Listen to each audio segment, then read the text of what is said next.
이번에 체포영장 집행에 나서면 지난 첫 번째 시도 때와는 다를 거란 전망이 나옵니다. 경호처에 파견돼 대통령 관저 외곽을 경비하는 군 병력이 이번에는 체포를 막으란 경호처의 지시를 따르지 않을 걸로 보입니다. 저희가 국방부를 취재해보니 경호처가 적법하지 않은 지시를 내리면 따르지 않아도 항명이 아니란 입장을 세운 걸로 파악됐습니다. 조보경 기자의 단독 보도입니다.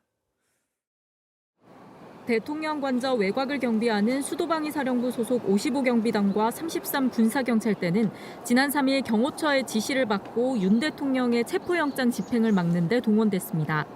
경호처는 의무복무 사병들은 대치 현장이 아닌 후방 근무로 전환했다곤 했지만 공수처와 경찰은 진입을 막는 현장에 일반 사병들이 있었다고 주장했습니다.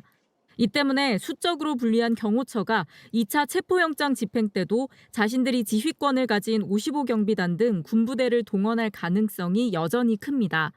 군 당국자는 JTBC에 경호처가 적법하지 않은 지시를 내린다면 부대장의 판단에 따라 명령에 따르지 않을 수 있다는 입장을 밝혔습니다. 병력 통제권은 경호처에 있지만 위법한 지시를 내릴 경우 따르지 않아도 항명이 아니라는 겁니다.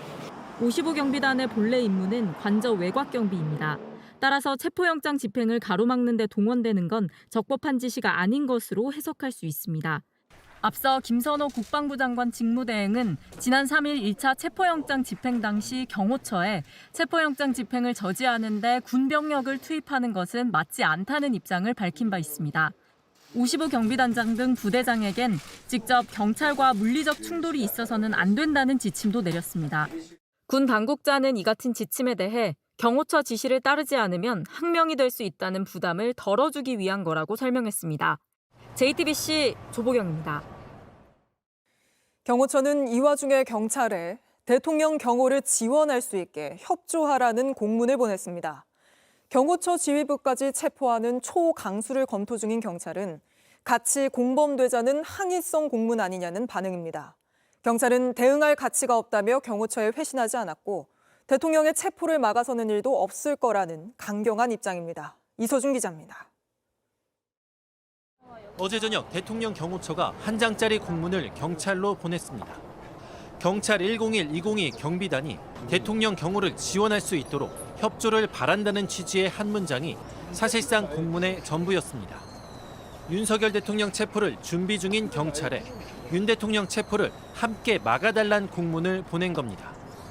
경찰은 대응할 가치가 없다며 아무런 회신도 보내지 않았습니다. 대통령 경호법 시행령에 따르면 경호처는 협의하여 경호 인력을 지원받을 수는 있지만 직접 지휘하거나 지원을 강제할 수는 없습니다. 심지어 현재 경찰은 윤 대통령 체포를 막은 특수공무 집행 방해 혐의로 박종준 경호처장을 비롯한 경호처 간부들을 수사 중입니다. 박 처장은 엄중한 시기라 한시도 자리를 뜰 수 없다며 경찰에 출석할 뜻이 없음을 분명히 했습니다. 김성훈 경호처 차장, 이광우 경호본부장, 이진아 경비안전본부장도 경찰의 소환에 응하지 않고 있습니다. 한 경찰 관계자는 자신들을 수사 중인 경찰도 공무집행 방해의 공범이 되어달라는 공문을 보낸 것이라며 경찰 수사에 대한 항의성 공문 같다고 했습니다. 대통령 경호처는 지난 3일 1차 체포영장 집행 때도 경찰 101 경비단에게 관저 경호를 지원해달라고 했습니다. 하지만 101 경비단은 이 같은 경호처의 요청에 응하지 않았습니다. 이날 경호처는 경찰 22 경호대에도 관저 경호 지원을 요청했습니다. 22 경호대도 관저로 들어가는 길목이 봉쇄됐다며 되돌아온 것으로 파악됩니다. JTBC 이서준입니다. 이렇게 되면 사실상 경호처 인력만 마지막 체포 저지조가 되는 셈인데 저희 취재 결과 현재 관저에 집결시켜놓은 경호관은 200명 안팎인 걸로 확인됐습니다.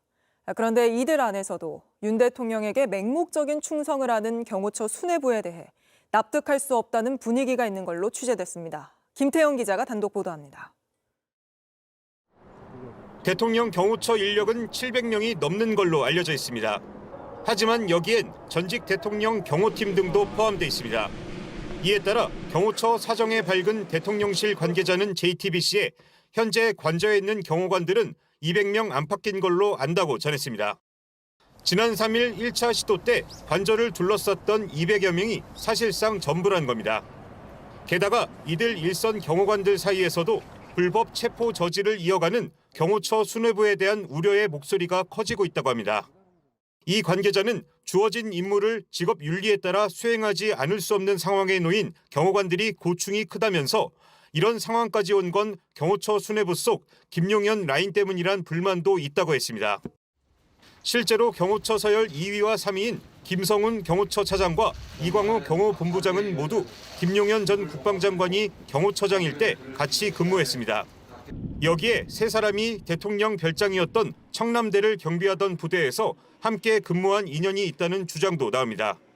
이러다 보니 김 전 장관과 각별한 사이였고 김 전 장관이 윤 대통령은 물론 김건희 여사에게까지 소개시켜줬다는 겁니다. 지난해 5월 윤 대통령 취임 2주년을 맞아 경호처에서 주관한 경호무술 시범 행사도 당시 김용현 경호처장과 이들이 주도한 것으로 알려졌습니다. 당시 행사는 청와대 연무관에서 비공개로 진행됐는데 육군 특전사와 수방사 소속 군인까지 동원해 논란이 된 바 있습니다. 이들 두 사람과 박종준 경호처장은 모두 특수공무집행 방해 혐의로 입건됐지만 전원 경찰의 출석 요구에 불응하고 있습니다. JTBC 김태영입니다.